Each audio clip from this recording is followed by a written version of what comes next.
So let's talk postpartum hair loss because you donate it to your baby and your balding husband.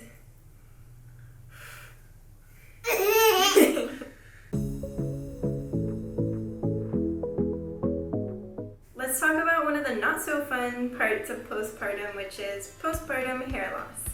And if you're in the shower and you're like, hey, there's a little hamster in my hand, probably means your hair loss is starting. And some of you are lucky enough to not lose any hair at all, but for me I had a noticeable amount of hair loss.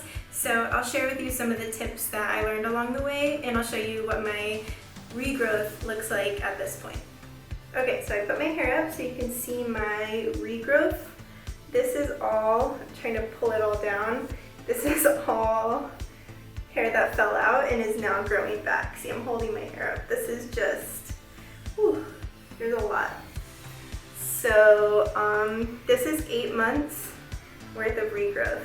And a majority of my hair loss happened, here too, which you can see the regrowth here. Your hair loss will start when your estrogen levels start to decrease post-pregnancy, and unfortunately this is not something you can really prevent.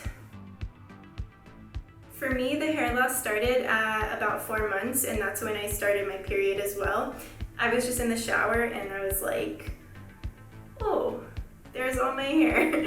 So yeah, that happened for like a few weeks, and then eventually the shedding will go back to a normal amount. So after that initial bad shedding that occurred, my hair was just thinner overall, and also I had, like I mentioned, the patches kind of here and here where it was a little sparse and a little thin, and it didn't look so great. So some of my first tips to you would be try not to stress yourself out over it. Stress never helps with anything, and this happens to a lot of people, and it will go back to normal. Second is just to make healthy choices with your food, vitamins, and sleep, and just try and give your body everything it needs so it can repair itself properly. And third is just to be patient.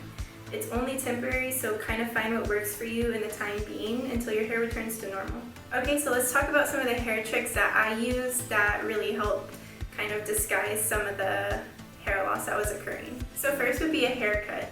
You don't necessarily have to do a haircut, but if you're gonna want some of this regrowth to catch up and go back to how it was before pregnancy, you kind of need this to kind of catch up with the length of your hair. So I opted to go really short. When I started losing my hair, it was probably up to here, and every time I go back, I take length off, so eventually, probably a couple more months, when I get another haircut, it'll be all caught up. So that's the goal of the haircut.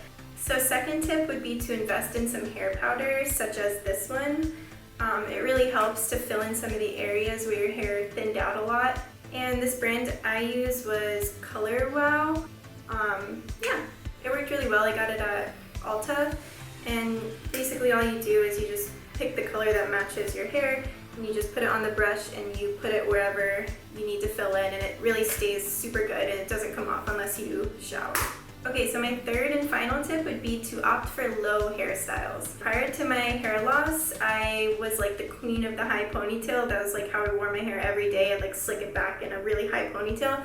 But as you can see, if I do that now, well, first off it would show here, but yeah, this drives me crazy, and it sticks sometimes all different directions. So now I kind of go for low buns, or I wear it down, or I'll put it that Bella had did tight low bun thing. So yeah, if you can work with those low hairstyles, that's probably your best bet until those underneath hairs kind of grow and catch up. Also, you can get some fun accessories just to keep your hair out of your face if you don't want to okay, this looks kind of silly, but yeah, that'll just kind of keep your hair out of your face if you need to wear it down because your hair is doesn't want to go into a ponytail. Anyway, these are just really simple tips, so hopefully they helped, and if you guys have any crazy stories about your hair loss, I'd love to hear. I think my craziest story was just being in the shower,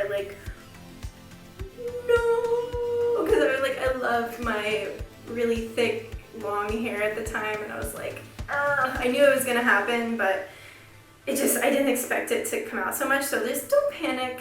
Look, it's not that bad. Like, you know, it's fine. You work with it and roll with the punches. Try to stay stress-free and at peace with the thin hair that we are experiencing, and it will go back to normal. Okay, so that's all I have to say about that.